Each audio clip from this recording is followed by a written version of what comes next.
देखिए, आज जो बिहार की जीत हुई ना, सत्य की विजय हुई और असत्य का मुंह काला। मैं पिछले महीने जब मैं गई थी, मेरी ड्यूटी लगी थी, मैं 9 दिन वहीं रही। 212 नंबर विधानसभा में मैं गोपालगंज में मेरी ड्यूटी लगी थी। जो मैं दिन भर में 3 जगह 4 जगह मीटिंग करती थी। लोग आते थे और ज्यादातर मेरी मीटिंग दलित बस्तियों में हुई।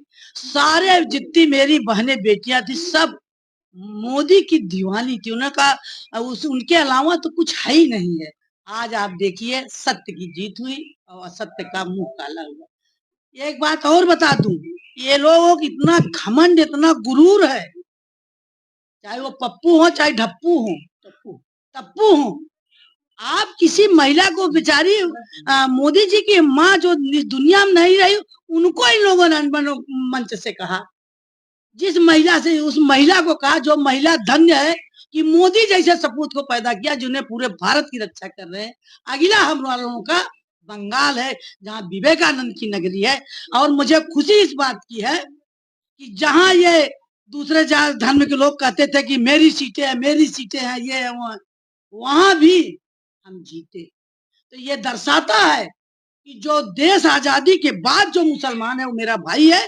बाकी जो ये जो बाहरी आए हैं, अब इन्हीं पर कार्रवाई करना है, इन्हीं पर कार्रवाई। जी, कानपुर में बिहार के लोग काफी रहते हैं, उनके रिश्तेदार भी रहते हैं। क्या मतलब कानपुर में इतना छठ पर्व इतने धूमधाम से मनाया जाता है, आप लोग लग रहे हैं, तो क्या कहेंगे, इससे भी कुछ इफेक्ट है? देखिए, बिहार मतलब ये सब तो त्योहार जितने हैं, चाहे छठ हो, आपने देखा होगा आज के 50 साल पहले जब देश मेरा आजाद हुआ तो उसके पहले कुछ करने ही को नहीं मिलता था, क्योंकि हमारे देश में दूसरे लोग राज करते थे।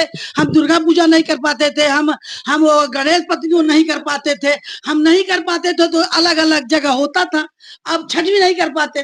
अब जब से मोदी की सरकार हुई और प्रदेश में योगी की सरकार हुई, हम अपने सारे त्योहार, चाहे छठ का हो और चाहे दुर्गा पूजा हो और चाहे गणेश वाला हो, और ये सब हम लोग बड़े उत्साह से मनाते हैं। ये देव अरे क्या कहते हैं, हमारे देश के मोदी हैं तो मुमकिन है, योगी हैं तो मुमकिन है।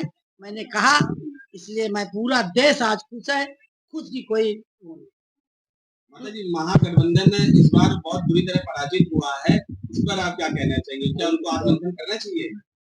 देखिए, उनको तो कुछ करना ही नहीं। आत्ममंथन क्या करेंगे? उनको तो सिर्फ अपने देश को गिरवी रखना है, अपनी देश की बहू बेटियों की इज्जत नहीं बचाना है, तो उनको तो यही सब करना है। देश जब आजाद नहीं था, उन लोग हम तो कहेंगे, सलाह देंगे, चाहे टप्पू हो चाहे डप्पू हो चाहे पप्पू हो चाहे जो हो, जरा वो किताबें पढ़े। जब देश आजाद नहीं था तो बहू बेटियों के साथ क्या हुआ, ठीक है? ये लोग अभी देखो,